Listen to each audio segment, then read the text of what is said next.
Assalamualaikum warahmatullahi wabarakatuh. Oke, baik, di sini perkenalkan, nama saya Ervinasi Agustin dengan NIM 032. Di sini saya akan menjelaskan tentang dominasi pengetahuan. Oke, baik, di sini kita mulai dari gimana sih proses muncul, kenapa muncul adanya dominasi pengetahuan. Nah, dalam konteks politik, dominasi pengetahuan muncul ketika wacana dan narasi pihak berkuasa seperti ada korporasi, media besar, akademia mendapatkan legitimasi lebih besar meskipun suara dan pengetahuan komunitas marginal tersembunyi. Mungkin kita bisa ambil dari contoh injustice epistemis, itu tuh menyatakan bahwa kelompok yang kurang memiliki posisi kekuasaan seringkali tidak dipercaya karena penyebab pengetahuan yang sah, sehingga pengalaman mereka tidak diakui. Jadi intinya mungkin dari masyarakat yang tingkatnya di bawah gitu, karena kan mereka tidak memiliki pengetahuan yang lebih besar, terus kekuasaan-kekuasaannya juga di atasnya, jadi mungkin agak kurang didengarkan. Jadi dalam hal ini berarti bahwa sistem pengetahuan politik itu bukan hanya soal fakta dan data, tapi juga soal siapa yang punya hak berbicara dan diakui sebagai ahli atau mengetahui. Oke, baik, selanjutnya ini dalam relevansi untuk psikologi komunitas. Nah, kan bidang psikologi komunitas sering menekankan pentingnya partisipasi komunitas, pemberdayaan, dan validasi pengetahuan lokal atau pengalaman lapangan.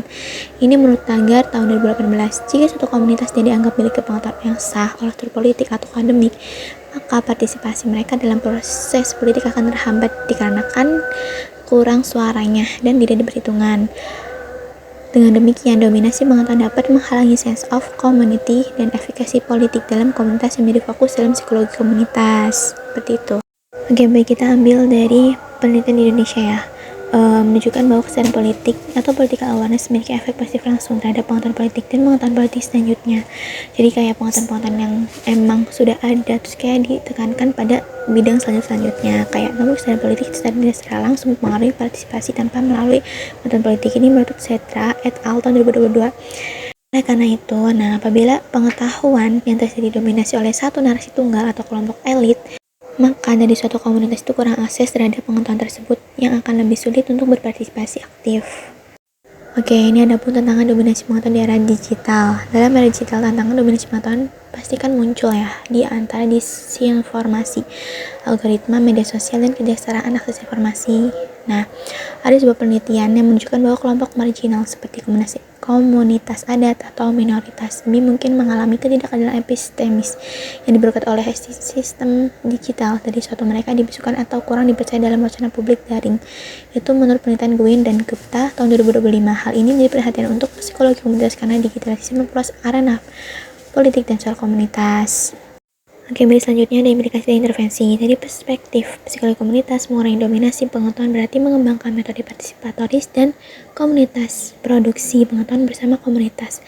Nah, hal ini tuh termasuk memastikan komunitas diberi ruang untuk berbicara, mengakui pengetahuan lokal sebagai sah, dan menjembatani antara narasi resmi dan pengalaman komunitas. Ini menurut penelitian dari Bahrudin tahun 2025. Praktik demikian membantu memperkuat kapasitas komunitas dan meningkatkan partisipasi politik yang lebih inklusif.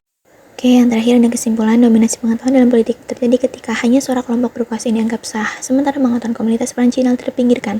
Dalam perspektif psikologi komunitas, hal ini menghambat partisipasi, pemberdayaan, dan rasa memiliki dalam masyarakat.